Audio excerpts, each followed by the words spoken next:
Oy, hello! Alam niyo mga kababayan, itong paglaya po ni former Senator Laila de Lima ay nagbigay ng hope, pag-asa. Nabuhayan po yung mga opposition, yung Liberal Party opposition. Kasi, di ba po dati, parang wala na silang, nawawalan sila ng pag-asa na parang nawawalan na sila sa limelight. Wala nang naninindigan para sa kanila. Yung naghahanap po sila ng isang leader na talagang magbibitbit sa partido. So ngayon nga po, itong lumaya na si Senator Laila de Lima, ay nabuhayan po sila, no? Nagkaroon ng pag-asa. Kasi, yung gusto nilang manukin sa 2028 na si Risa Hontiveros, medyo mahina po. Medyo malabo. Ngayon,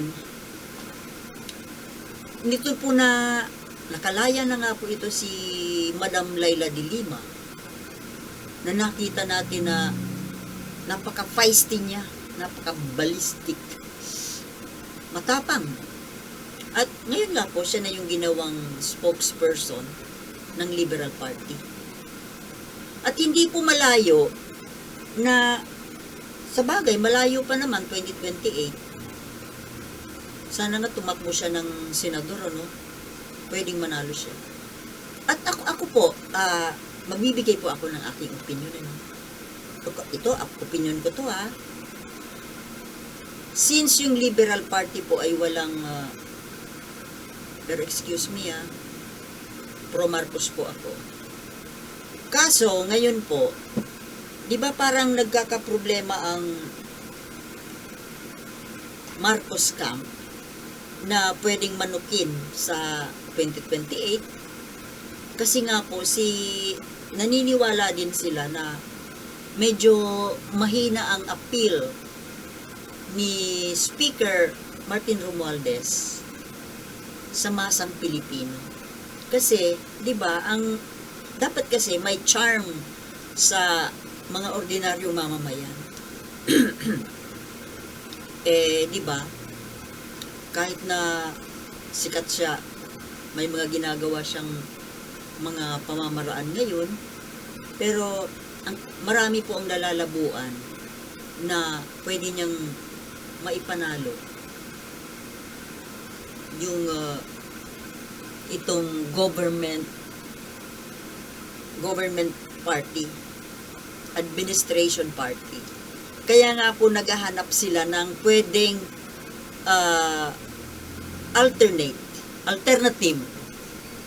alternative candidate, na ang iba po nagsasabi na ang pwede daw pong kuhanin na administration candidate for president ay si Raffy Tulfo. Dahil si Tulfo po ay sikat. Pero alam nyo, ako, opinion ko to, ha, kung si Tulfo lang naman po, abay kay de Lima na. Alam nyo, si Laila de Lima, sa tingin ko sa kanya, she is perfect for president. Yung kanyang qualifications, 'di ba? Mataas ang pinag-aralan, yung kanyang mga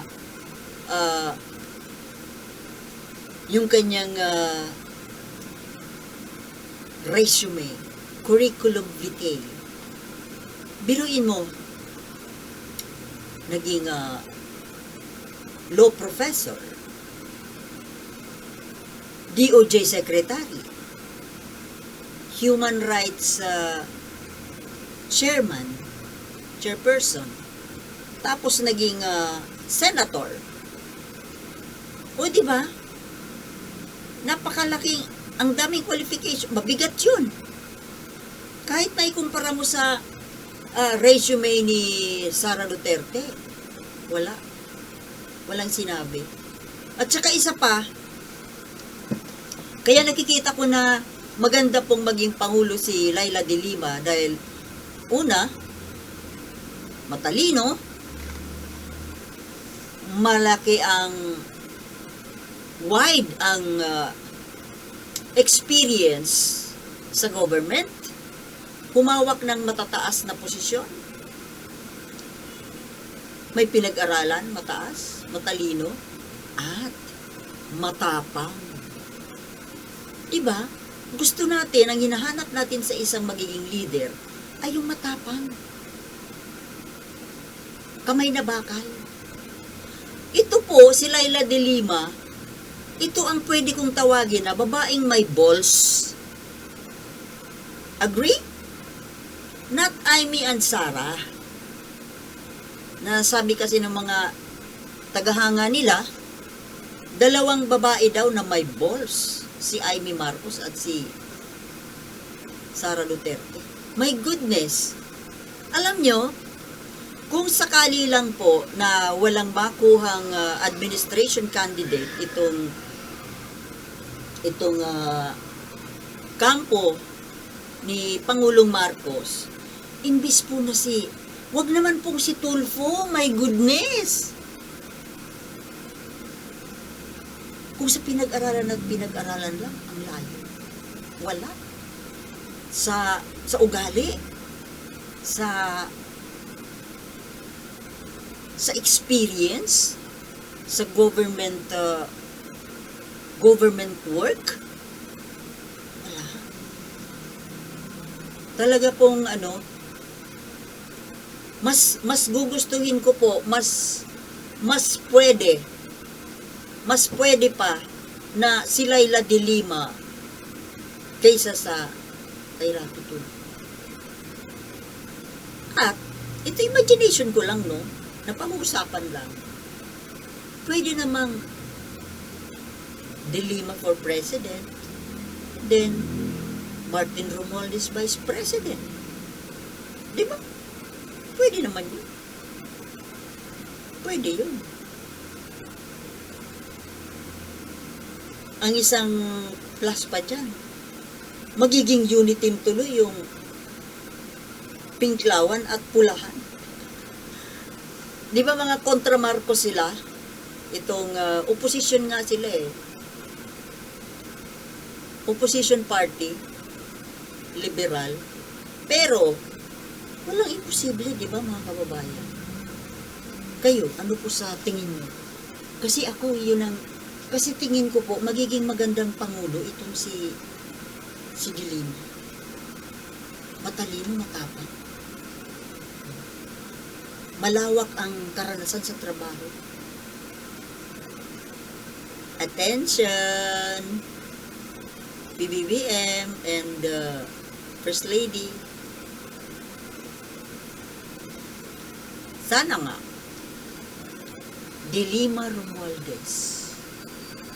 Kaysa naman Tulfo Romualdez o Romualdez Tulfo. Hindi okay. Abangan po natin yan mga kababayan kasi parang exciting isipin. Piruin mo yung magkalaban na partido magiging magka-unit team. Unit team part 2. Yung naunang unit team, alam naman natin, palpak. Pero sa totoo lang, kunwari lang yung unit team. May mga iba pala kasing mga agenda sila. Kung ano-anong mga agenda. Kaya, yung tinatawag na unit team, parang kaipokrituhan lang yun. Parang lang sila, naggamitan. Naggamitan lang. Tingnan natin kung magkatotoo itong